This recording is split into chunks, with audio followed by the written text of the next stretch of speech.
Hey everyone, welcome to Life+Leisure. I'm Giuliana Rancic. And I'm Bill Rancic. And we are so excited today to welcome RJ Melman. RJ is the president and CEO of Let Us Entertain You Enterprises.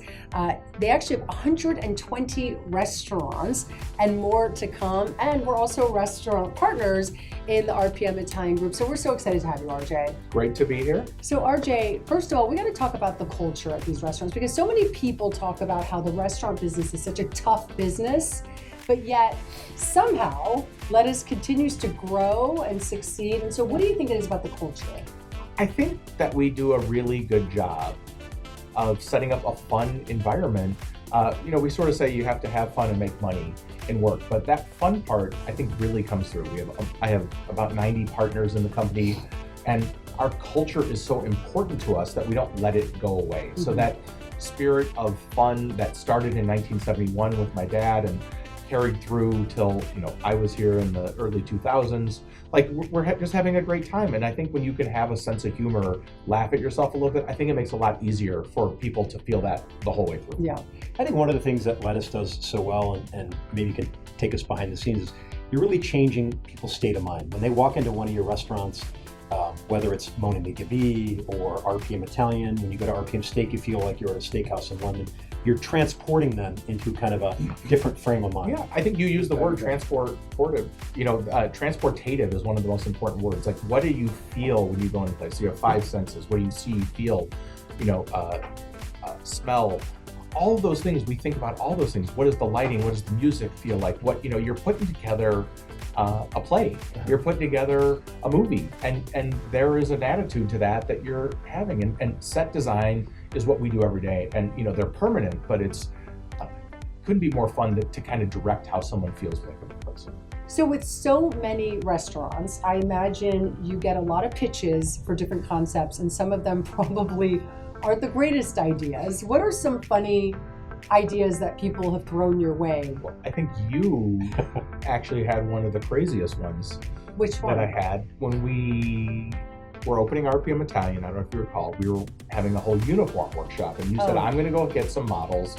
I'm going shopping, and we're going to get uniforms for the hosts and hostesses over at RPM Italian. I remember. And I know that you come back with a woman. You said, I'm going to dress her up, and she comes out, and she is in a head-to-toe ivory white Chanel pantsuit. Beautiful. Not a pocket to be seen. And we are selling pasta sauce and meatballs. Red wine. Yeah, this is going to be a train wreck.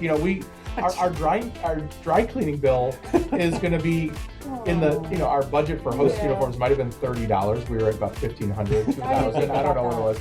It was that wasn't the worst idea I've ever heard, but The ethos of kind of everything we do at RPM Steak is we want the best product on earth. I mean, we will stop at no lengths to find the best product on earth, whether that be travel to Japan to find beef that we find particularly special, or seek out the best dry aged beef in the country, or the highest grade cuts you can get all throughout the world.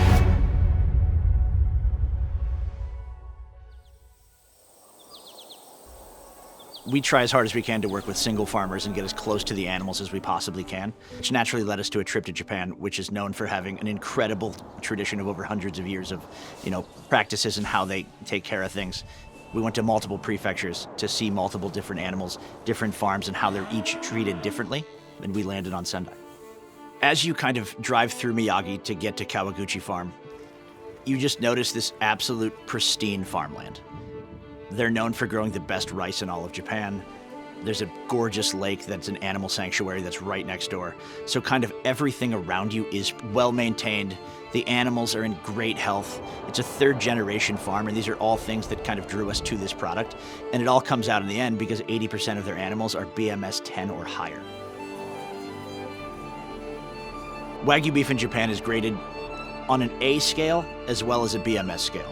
The A5 scale is the yield you're going to get off of it, and the BMS scale, or the beef marbling score, is how much fat is in the animal. So an A5 BMS 12 would be the cream of the crop, the best of the best when it comes to those standards.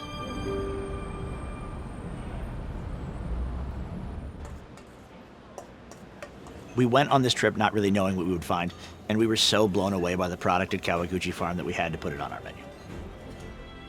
We take both traditional and atypical approaches to Wagyu, whether that be cooking something that's sliced very thinly on a hot stone as you would see in Japan, or whether that be cooking a large steak like you would see in a normal Midwestern steakhouse. We love the balance between both and what that provides to the guest. We cook our Wagyu over hardwood charcoal, which is pretty traditional as you would see in Japan. The best thing about Wagyu beef is that it's got a much lower melting point. So it's going to eat so much more unctuous than prime beef normally would, and it's something that if you haven't experienced it, I highly recommend it. And that brings us back to why we wanted to seek out the best beef on earth, is to give our guests something they've never had before.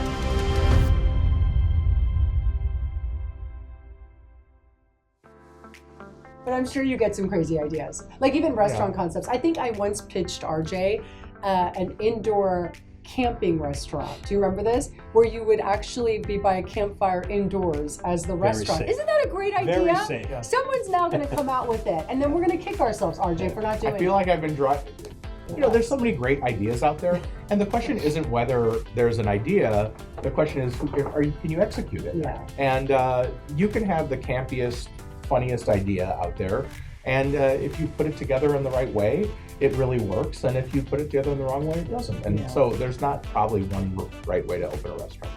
Well, thank you so much for coming on. Thank you. It's really, I love always talking to you. And the last 16 years we've been partners have been absolutely amazing. So RJ Melman, President and CEO of Lettuce Entertain You Restaurants. You can go to lettuce.com for more information. Thank you. Thank you.